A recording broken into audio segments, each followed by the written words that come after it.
Elaine, have you seen this viral video on YouTube? Viral video on YouTube? There were like 2 girls, if I'm not mistaken. 2 girls? Yeah. Ah, yeah, I know that. I saw that. The 2 girls, like, they're removing the leaves of a vegetable. Like a malunggay. Malunggay. I actually saw this one girl named I. And I was like... She was like, and I was like, as well.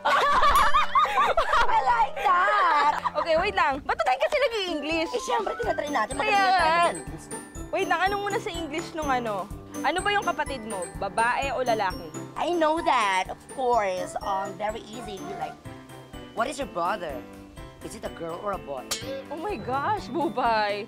Mali! Excuse me, alam naman, what is your sister? A boy or a girl? Is there a sister like a boy? Mali nga! No, I'm right. Kung My gosh. paano mo mag-English ano? Julianne, don't dare me and don't defame me in front of lots of No, people. I mean like I'm not judging you, but ayusin mo muna yung English mo. My English is good, Julianne. Come on, stop it.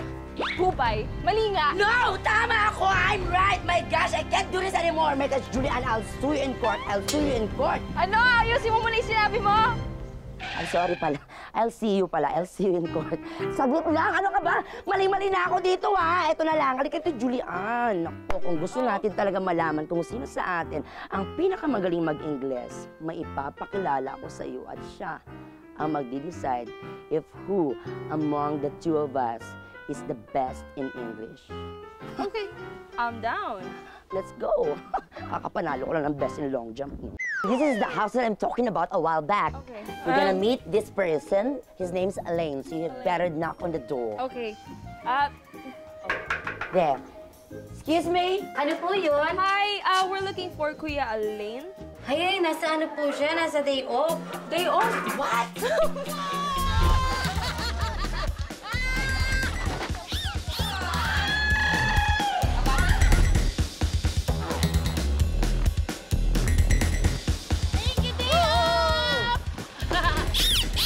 Natanggal ang pagod ko nung sinakay ako ng dolphin. Napakasarap ng sakay ng dolphin. Tapos nung inikot ako, yung dolphin, sinakay ka na, tapos nung inikot ka, tapos gumano pa sa harap mo. Yun lang, hindi mo explain. Kung gaano kasarap, gaano kaganda. Aba! Yan ba si Elaine? Yes.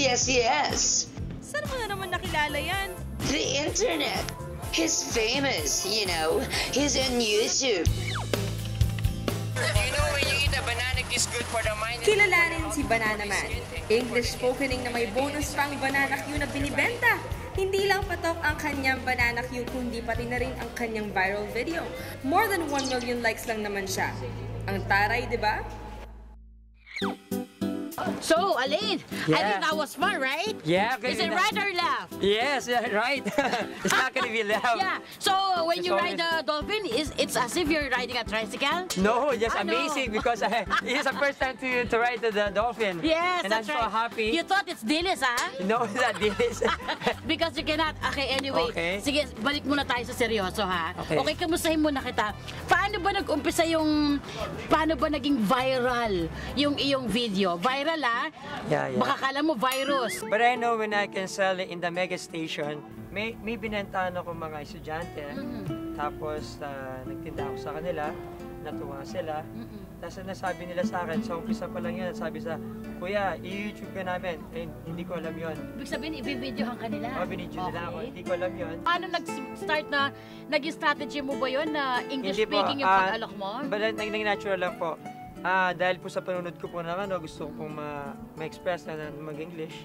Tapos sa isang bata po dun sa Lindera Academy, sasabi sa akin ng kinder, I don't want you to buy banana Q if not to speak English. Oh, dahil dun sa batang yun. Oh, I should try it to speak English. And then paano mo Tapos ginawa? nung nagbalik ako dun sa bata na yan, when I can say the announcement, banana Q is all 10 pesos my banana, and my karaoke is only 5 pesos here. What's a banana Q?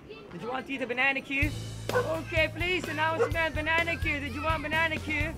And karaoke is all 5 pesos here. Oh, banana Q, banana Q, banana Q. Did you want banana Q? Mas dumami ba yung mga parakyano mo? Opo, mas madali. At saka gagandaan po, may nagbibigay ng tips sa akin. Okay. 300, 400. Kasi naaliw sila. Yan, ganyan. Tapos sasabihin niya, we have a picture naman, tapos gusto ko, ulitin mo. Tapos kinukuha nila yung voice ko sa cellphone nila, ginagawa nila yung ringtone. At tapos they give me 500 pag nasa mega station ako. Tapos in-invite ako nila. Sis, oh, banana Q, banana Q, banana Q. Did you want banana Q? Cut mo. Huwag na muna kaya yan. O, cut daw muna direct.